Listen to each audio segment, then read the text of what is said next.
Entered Jaguar XJ220, driven by Dish of the Day, Win Percy, who has a long association with the team. It went very well. It's very, very early in its shakedown period, and it's obviously a big build-up for Le Mans for us.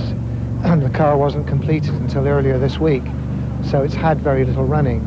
So even in the half hour that we've had, we've made some pretty big adjustments, which hopefully we'll benefit from in the next session. How different is this car from the road XJ220? Suspension-wise, it's totally different. Obviously, its tyres and its brakes. It has got a restrictor, so it's in the guise that it will go to Le Mans in, and I believe it's pushing out just about the 500 brake horsepower. Well, what a fabulous machine it is compared to the car alongside it, John Greasley's Porsche 935 K3 replica, which was all the go at the turn of the 80s.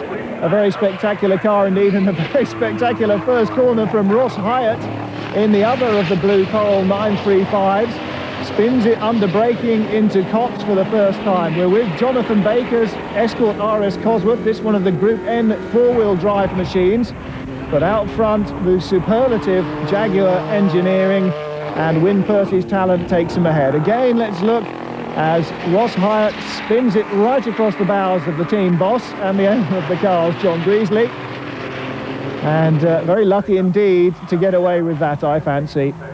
Win Percy then with this very muted machine, wearing enormous silencers, which it won't have, of course, when it comes to race at Le Mans. One of three cars going to Le Mans on behalf of TWR and Jaguar. And around the Silverstone Grand Prix circuit, a chance for the car, perhaps a little bit at least, to stretch its legs and Win to get some of that enviable power delivery down onto the ground. Very much a testing session for the TWR team, but for the rest of them, a real race going on.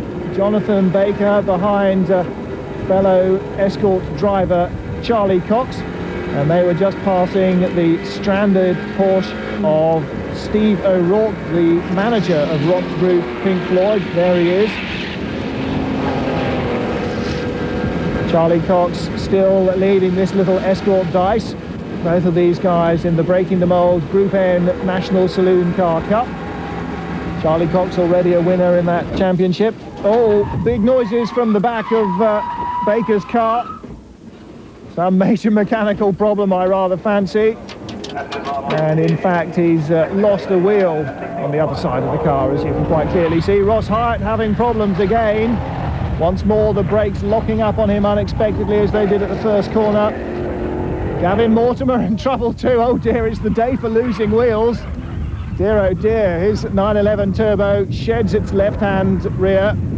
No such problems, hopefully, for Win Percy, certainly at the speed he's going. His getaway aided, of course, by Ross Hyatt's problem, but I think there is little doubt that a full-worked TWR entry in his hands would definitely have romped home anyway, and so is proving to be the case. And that must be a heartwarming sight indeed for British Jaguar fans who are hoping to see another Jaguar win at Le Mans.